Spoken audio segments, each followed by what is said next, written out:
नमस्कार, स्वागत है आप सभी का एजुकेशन के 86 में। और रुख करते हैं बिहार की तरफ। सीएसबीसी की तरफ से एक और बड़ी अपडेट आ चुकी है दोस्तों। यहाँ पे ये प्रोविज़न डिपार्टमेंट यानी कि जो मद्य निषेध उत्पादन विभाग के सिपाही भर्ती को लेकर नोटिफिकेशन जारी किया गया था एडवर्टाइजमेंट संख्या 2/2021 को लेकर, जिसका पीटी एग्ज़ाम हो चुका है और उसका एग्जामिनेशन का रिजल्ट यहाँ पे आउट कर दिया गया है। तो कितने छात्रों का रिजल्ट आया है ये देखेंगे। इसके साथ साथ जो आपका पीईटी होने वाला है इसका यानी फिजिकल एफिशिएंसी टेस्ट जो होने वाला है ये किस डेट को होगा ये डेट भी अनाउंसमेंट कर दिया गया है। और यहाँ पे इसके लिए आप एडमिट कार्ड कब से डाउनलोड कर सकेंगे और वीडियो में आप लोगों को मैं बताऊंगा कि अपने रिज़ल्ट को कैसे आसानी से देख सकेंगे। तो आप लोगों को अगर रिज़ल्ट हुआ है तो प्लीज़ कमेंट सेक्शन में कमेंट ज़रूर कीजिएगा यहाँ पे। और लिए चलते हैं इसके रिज़ल्ट के ऊपर। तो मैंने यहाँ पे क्लिक करके इसको डाउनलोड कर लिया है आप लोगों के लिए।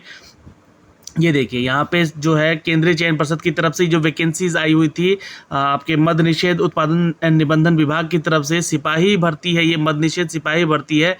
365 पदों के लिए यहाँ पे रिक्तियाँ निकाली गई थी, जिसके लिए यहाँ पे 365 रिक्तियों के विरुद्ध में सीधी भर्ती हेतु दिनांक 17 दिसंबर 2021 को विज्ञापन जारी किया गया। और समाचार पत्रों के द्वारा भी आपको ये बताया गया था, वेबसाइट पे इसके सारी डिटेल भी दी गई थी। एडवर्टाइजमेंट संख्या याद रखिएगा 2/2021 है।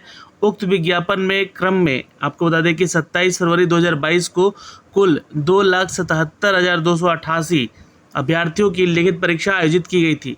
तो यहाँ पे 365 पोस्ट के लिए 2,77,288 छात्र ने फॉर्म भरी है और लिखित परीक्षा में करीब 2,34,643 अभ्यर्थी सम्मिलित हुए हैं। 87 अभ्यर्थी जो है कदाचार के आधार पर अयोग्य पाए गए हैं और 2,34,556 अभ्यर्थी की उत्तर पुस्तिका का मूल्यांकन भी अब किया गया।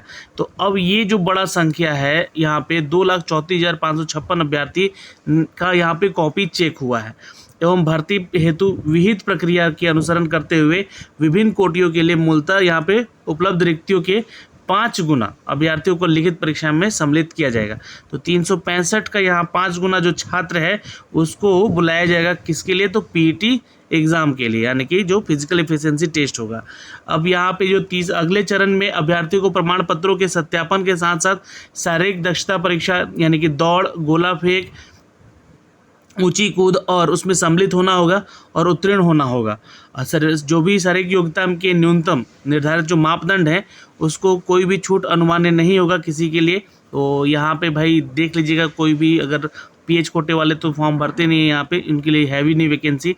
मद्य निषेध सिपाही पद पर नियुक्ति हेतु चयन के लिए अंतिम मेधा सूची शारीरिक दक्षता के आधार पर ही तय की जाएगी यानी कि आपका जो दौड़, ऊंची कूद और गोला फेंक से ही आगे आपको अगर निकलते हैं तो आपको चयन किया जाएगा। यहाँ पे कुल अंकों के आधार पर यहाँ पे तैयार की जाएगी। तो यहाँ पे 2,34,556 अभ्यर्थी जो है एग्ज़ाम फाइनली दिए हैं। अब इनका जो है 365 का 5 गुना रिजल्ट इनमें से निकाल के दिया गया है।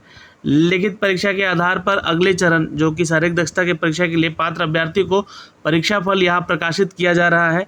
और जो भी पीईटी का आयोजन जो होगा वो 26 अप्रैल 2022 से प्रस्तावित होगा। तो यानी कि आपका जो एग्ज़ाम डेट है वो भी यहाँ पे मेंशन कर दिया गया है पीईटी को लेकर। 26 अप्रैल 2022 आपको यहाँ पे तुरंत ही इसका फिजिकल भी लिया जा रहा है। अभी आपको पता है कि 8,415 पदों के लिए यहाँ पे प्रक्रिया चल रही है अभी और 8 अप्रैल को वो ख़त्म हो जाएगी। तो 26 अप्रैल डेट याद रखिएगा। मद्य निषेध उत्पादन निबंधन विभाग में यहाँ पे जारी कर दिया है आपका रिज़ल्ट। और ये जो रिज़ल्ट है दोस्तों अनारक्षित यानी कि जो पदों की कुल संख्या है और विथ बैकलॉग सहित 126 है। 35% आरक्षण यहाँ पे महिलाओं को दी जा रही है।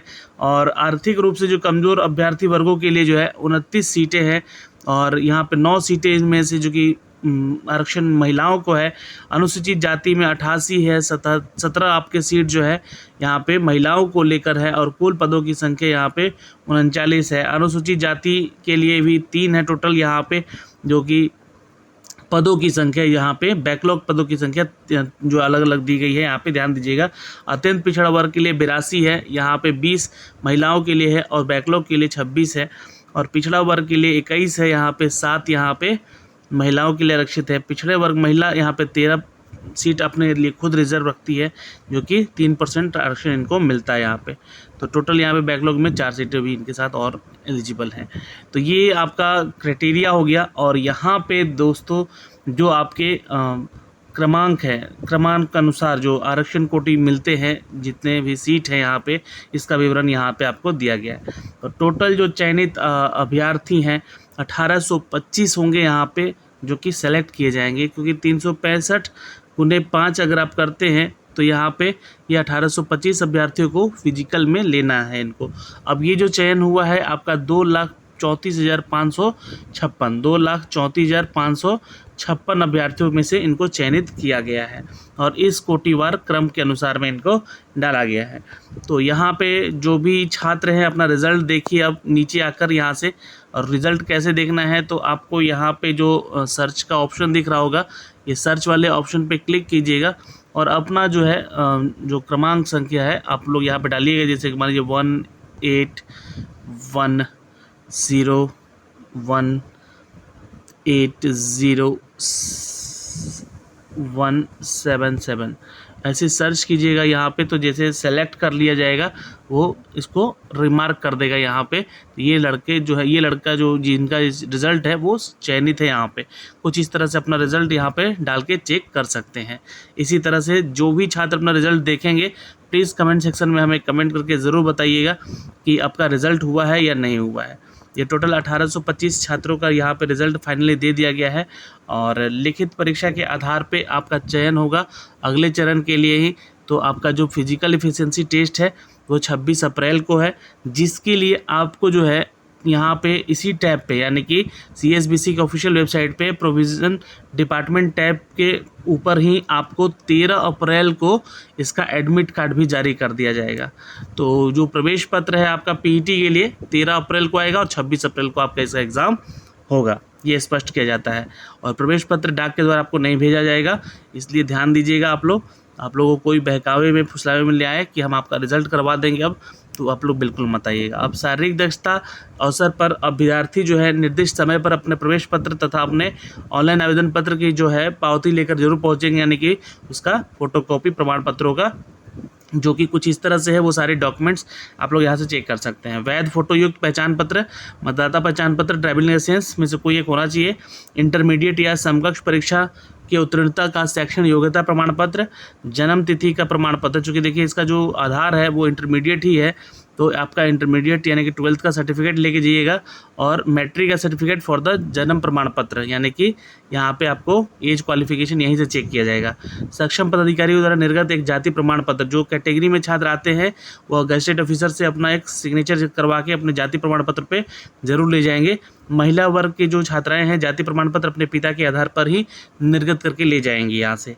क्रीमी लेयर में नहीं आने के संबंधित जो प्रमाण पत्र हैं होंगे वो NCL के तहत, जो कि स्टार्टिंग में ही आपको नोटिफिकेशन में बताया गया था, क्रीमी लेयर में नहीं आने संबंधी प्रमाण पत्र यहाँ पे, जो कि प्रमाण पत्र महिला अभ्यर्थी जो है अपने पिता के प्रमाण पत्र के आधार पर ले जाएंगी और तभी वो मान्य होगा। बिहार राज्य के स्थायी निवासी हैं तो उसका प्रमाण पत्र, और बिहार राज्य के स्वतंत्रता सेनानी हैं, नातिन पोता पोती या नाता नातिन है तो आप वहाँ से उसका सर्टिफिकेट भी बनवा कर ले जाएंगे, उसका मूल प्रमाण पत्र, जो कि बिहार सरकार सामान्य प्रशासन विभाग की तरफ से बनता है।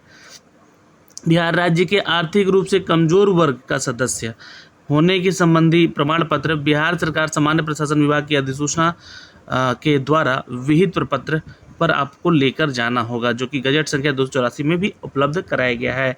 बिहार सरकार के सरकारी सेवक हैं, अगर आप कहीं जॉब कर रहे हैं तो उसका भी प्रमाण पत्र आपको लेकर जाना होगा, और जो कि यहाँ पे डेट निर्धारित किया गया था कि उस डेट के तहत आपका यहाँ पे मैच भी होना चाहिए। न्यूनतम 3 वर्षों की अवधि पूरी कर लेनी चाहिए। वे अपने नियंत्रित पदाधिकारी द्वारा निर्गत प्रमाण पत्र का यहाँ पे पावती यानी कि जो सर्टिफिकेट है वो लेकर जरूर जाएंगे। भूतपूर्व सैनिक अभ्यर्थी का अपना PPO एवं डिस्चार्ज बुक लाना अनिवार्य होगा। जो कि एक सर्विसमैन है वो अपना PPO संख्या लेकर जाएंगे जो उनको मिलता है, और वो अगर आवेदन किए होंगे तो। जो भी छात्र यहाँ पे किन्नर या हिजड़ा या ट्रांसजेंडर के ग्रुप से आते हैं, कैटेगरी से आते हैं, उनको भी यहाँ पे राज्य सरकार के द्वारा जो निर्धारित सक्षम पदाधिकारी के द्वारा निर्गत प्रमाण पत्र दिए गए हैं ट्रांसजेंडर होने का, वो लेकर जाएंगे, क्योंकि इस बार उनको भी यहाँ पे मौका दिया गया है। सभी उम्मीदवारों को विज्ञापन संख्या 2/2021 के वर्णित शर्तों के आधार पे ही उनके डॉक्यूमेंट सारे चेक किए जाएंगे और उनका अनुपालन किया जाएगा। और कोरोना से संक्रमण की रोकथाम के लिए यथा मास्क धारण करना, सोशल डिस्टेंसिंग का यहाँ पे कड़ाई से पालन करना होगा आपको। और टाइपोग्राफिकल अशुद्धियों के लिए यहाँ पे परिषद उत्तरदायी नहीं है भाई। आप लोग को अगर डाउट लगता है कि आपका रिज़ल्ट हुआ है या नहीं हुआ है तो आप लोग देखिएगा, अच्छे से चेक कीजिएगा। जितने रिज़ल्ट यहाँ पे दिए गए उन छात्रों का यहाँ पे रिज़ल्ट हुआ है। और भाई दलालों से सावधान रहें, संदिग्धों के संबंध में पुलिस को सूचित भी आप लोग कर सकते हैं। तो ये नोटिफिकेशन यहाँ पे दे दिया गया है दोस्तों आपके लिए, जो कि मद्य निषेध उत्पादन विभाग का रिज़ल्ट आ गया है यहाँ पे फाइनली। और ये इनमें 1825 अभ्यर्थियों को आगे बढ़ने के लिए मौका मिला है। पीईटी के लिए पीईटी का एग्ज़ाम डेट दे दिया गया है 26 अप्रैल और एडमिट कार्ड आपको मिल जाएगा 13 अप्रैल को। ठीक है, ये 3 इंपॉर्टेंट अपडेट थे इस वीडियो में। तो वीडियो को मैंने संपूर्ण विश्लेषण किया है, तो वीडियो को एक लाइक और शेयर ज़रूर कीजिएगा। ऑल द बेस्ट, धन्यवाद।